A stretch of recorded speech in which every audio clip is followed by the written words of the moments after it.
नमस्ते बच्चों, Sonia Verma Hindi classes YouTube channel में आप सभी का स्वागत है। और आज मैं आपके साथ प्रश्नावली 72 को साझा करूंगी। इस प्रश्नावली में मैंने हिंदी भाषा के मुख्य 25 प्रश्नों को लिया है। तो चलिए वीडियो आरंभ करते हैं।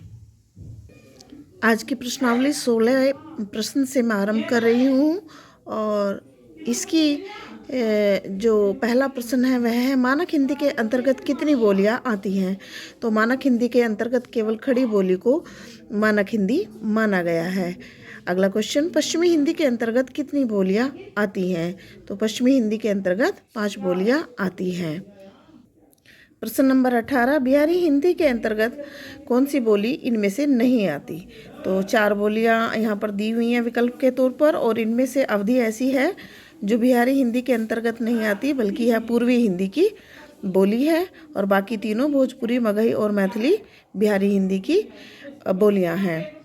अगला क्वेश्चन जो 19 नंबर का है, मैथिली किस वर्ग की बोली है। तो आप अभी इससे संबंधित जुड़ा हुआ प्रश्न पढ़ रहे थे, तो वह बिहारी हिंदी से संबंधित बोली है। 21वें नंबर के प्रश्न को देख रहे हैं, क्योंकि 20वें नंबर का प्रश्न मुझे उचित नहीं लगा।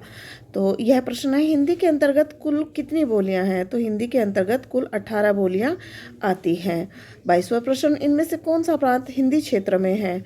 तो वह है झारखंड, क्योंकि गुजरात में गुजराती, उड़ीसा में उड़िया और महाराष्ट्र में मराठी बोली जाती है। अगले प्रश्न को देख रहे हैं, हिंदी विश्व में बोलने वालों की संख्या की दृष्टि से किस स्थान पर है। तो हिंदी को बोलने वाले जो लोग हैं उनके कारण हिंदी विश्व में तीसरे स्थान की भाषा मानी जाती है, जो सबसे ज़्यादा बोली जाती है। 2 पहले नंबरों पर चीनी और अंग्रेजी भाषा आती है। 24वें नंबर के प्रश्न को देख रहे हैं, इनमें से हिंदी किस राज्य की राजभाषा नहीं है। तो यहाँ पर ऐसा जो प्रदेश है वह गुजरात है, जिसकी राजभाषा हिंदी नहीं है बल्कि गुजराती है। 25वें नंबर के प्रश्न को देख रहे हैं, हिंदी वर्णमाला में कुल कितने वर्ण हैं।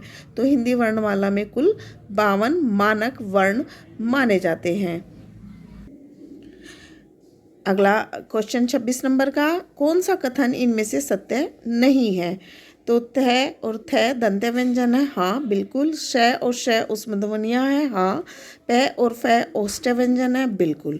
तो यहाँ पर जो सत्य नहीं है वह है व्यंजनों का उच्चारण बिना स्वरों के हो सकता है, जबकि ये सत्य नहीं है। व्यंजन वर्णों को जब हम बोलते हैं तो उनमें स्वर मिले हुए होते हैं।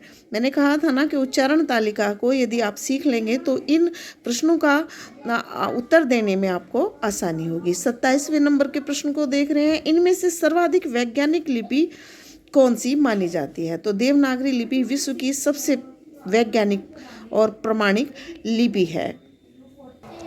28वें नंबर के प्रश्न को देख रहे हैं, भारतीय संविधान के किस भाग में हिंदी को राजभाषा घोषित किया गया।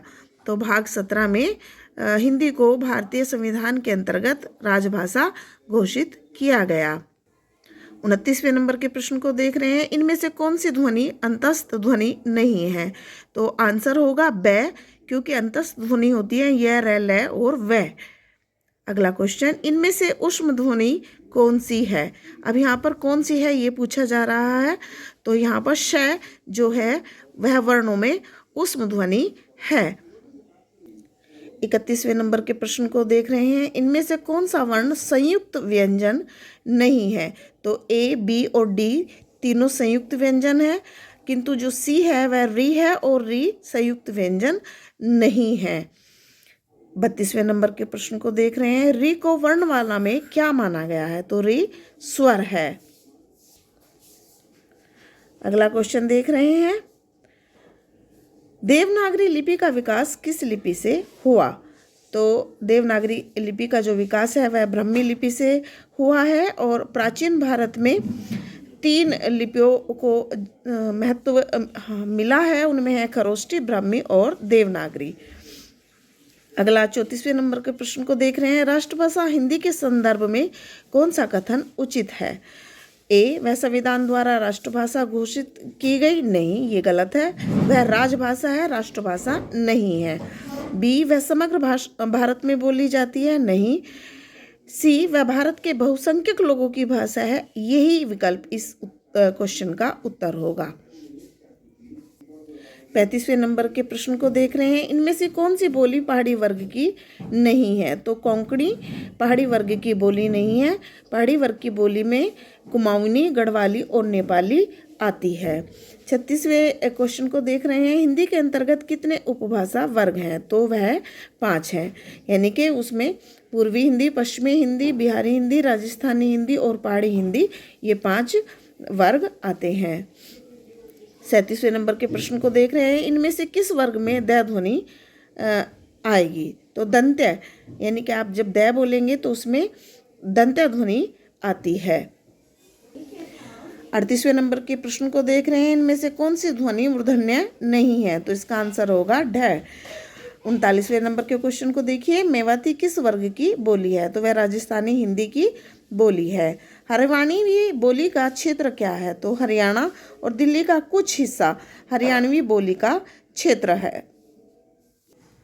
आशा करती हूँ आज की प्रश्नावली के प्रश्न आपके लिए अत्यंत उपयोगी होंगे। यदि वीडियो पसंद आए तो वीडियो को लाइक कीजिए और ऐसे ही नवीन प्रश्नों से कल आपका नई वीडियो में परिचय कराऊंगी। तब तक के लिए नमस्ते, धन्यवाद।